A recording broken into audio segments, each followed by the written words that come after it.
Hey socialites, welcome back to my channel, and if you're new here, my name is Ariel. I create beauty and fashion videos as well as lifestyle vlogs. So be sure to hit that subscribe button so you too can become a socialite. So today is going to be a complete review and wear test of the new Makeup by Mario Surrealskin Liquid Foundation. Before we get into the actual tutorial, I want to quickly tell you a little bit about the claims of this foundation. So this is supposed to be a breathable, luminous foundation that effortlessly blends and builds to illuminate the complexion. This foundation is supposed to reveal the skin's natural luminosity and be long wearing. A couple of the key ingredients are grapeseed oil and vegetal squalene, and this is supposed to provide restoring moisturizing benefits. Another key ingredient is perfecting powders, which works with the skin's natural textures to provide a more smooth and enhanced finish. I did pick up this foundation from Sephora and it retails for $42. So yeah, if you want to see how I got this look and what it looks like and my final thoughts at the end of the night, then keep on watching. Okay, so this is the outer packaging. It's just a matte black, almost like a cardboard type packaging that says Makeup by Mario in white. Very chic and minimal. I love a minimalist aesthetic and this is so cute. It does have a slit on the side so you can see the actual color in there. I think that's so unique as well and convenient too. So comes like this and it's in a little cardboard bed. And this is the actual bottle. So it is a glass bottle that has the shiny black writing with a matte white top. Very minimal and chic. I did get the color 19C. I think it's important to mention that I did try 20 in as well, and when I tell you they were so close that it was almost tough to pick one. 19C is definitely cooler, so it's going to have more of that yellowish golden undertone, and 20 in is just more neutral and it's a smidgen darker than this, very smidgen. So if you're just like not even a half a shade darker than me, you may want to go with 20 in, but like I said, with my skin tone, either one would have worked out perfect. I just went ahead and went with the cool one, but I could have honestly done either or. So it does have a pump, which most foundations do at this point, if not like a doe foot applicator. So this is one pump. As far as the consistency, as you can see, it's not moving at all. So I would say that it's about a medium consistency. I wouldn't say that it's a super thick consistency because when you touch it, it does feel almost water-based in a sense, and it moves so easily. It's not thick at all. So I would give this about a medium consistency. So we're going to apply this in the areas that I need the most coverage first. The website does say that they recommend you use the Makeup by Mario brush. If you want a more sheared coverage, then go ahead and use your fingertips. I would recommend, if you want it sheer, to use fingertips or a sponge for that sort of lightish coverage. This is a medium coverage foundation. I'm going to use the Hourglass brush just because it's sort of dense and shaped similar to the Makeup by Mario brush, and this will give me more of that medium coverage, not so sheer.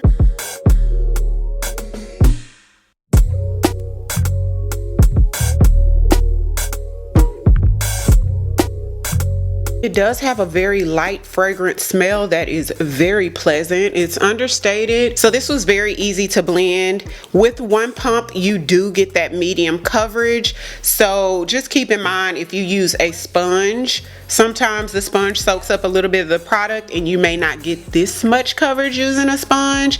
If you do prefer more sheared out than this is medium coverage. If you want sort of a light coverage, I would recommend using a sponge or your fingertips to sort of blend it out. But this medium coverage is nice. I feel like the color is really good. Now this foundation does come in 30 shades and about half of them will work for African American skin tones, which is very impressive. It's given natural and radiant. I love the fact that a lot of my skin shows through at the same time, and it just sort of allows my skin to just shine, but evens out my skin tone and gives me that flawless appearance at the same time. It's really nice. I can sort of see this being an everyday foundation, like for work or just running around, running errands, going to the mall or something like that, just because it really allows a lot of your skin to show through, at the same time perfecting and evening out your skin tone. It does cover most of my pigmentation. If you have pigmentation that still shows through with this, I would recommend putting a concealer on top of just the pigmentation you want to cover.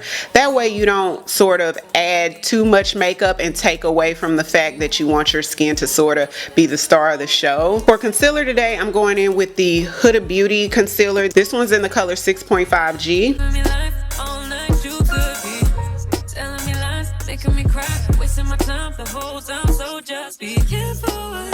And I'm gonna blend with my Milani sponge.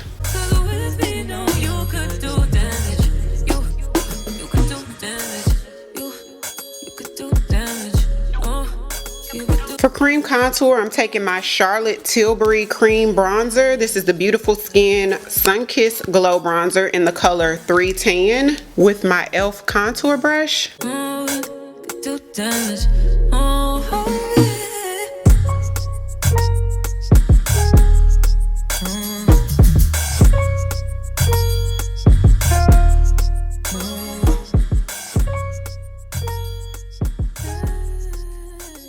To further brighten under the eye, I'm going in with another new product, y'all. So at the same time this product launched, Rare Beauty was up to something, okay? They launched another product, and this is the Positive Light Under Eye Brightener. So let's use this to brighten under eye. If you guys want to see a full review of this product, just comment down below in the comments if anybody wants to see a full review of this product. Going back in with the Milani sponge to blend.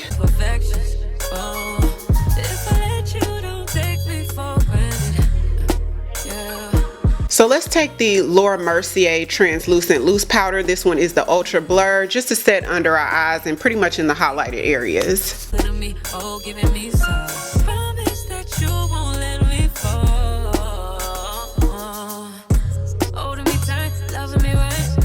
To set the rest of my face, I'm going in with the Laura Mercier translucent loose powder, and this one is the regular one.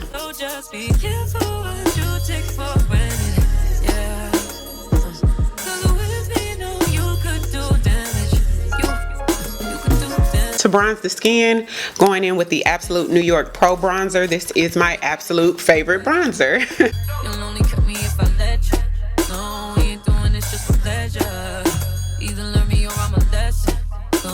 I'm going to use the Charlotte Tilbury Airbrush Flawless Finish Powder, and this one is in the color 2 Medium.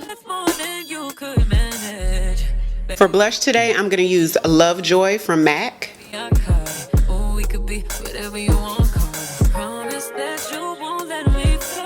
Because this is about the complexion, I'm going to finish the rest of my face and come back and show you the final look. So this is the final look. I love this natural finish that this foundation gives. The website does state that this foundation is supposed to be long lasting. I don't know how long that is. They didn't specify how many hours, so we will be the judge of that. I like to see how the product performs on bare skin, and then tonight I'll be able to recommend what primers would work best for you. It is now 1:57 p.m. so it's basically 2 o'clock. So I'll come back tonight and let you guys know my final thoughts. Hey socialites, I'm back. It's a little bit after 8 p.m. so it's almost exactly 6 hours later. So this is what my face looks like. I have not blotted my face or touched my face, none whatsoever. I did put a little gloss on before I cut the camera on right now, but that is it. I don't feel like the foundation oxidized at all. One thing I can say is I did get a bit oily in the T-zone area, right in here, a bit in here, and on the chin. So my recommendations, I do think that this foundation will work well for all skin types, although I recommend using a mattifying primer primer to keep the oil from showing through as soon, as well as extend the longevity of the foundation. Now that I have my neck a little bit more exposed, I do feel like 20N would probably be the absolute best match.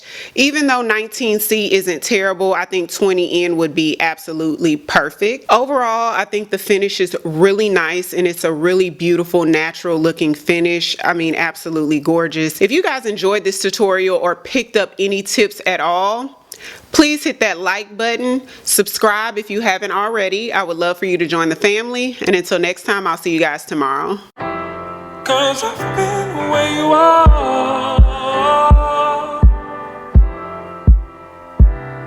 You're too scared to show me love. 'Cause too fresh with the scars.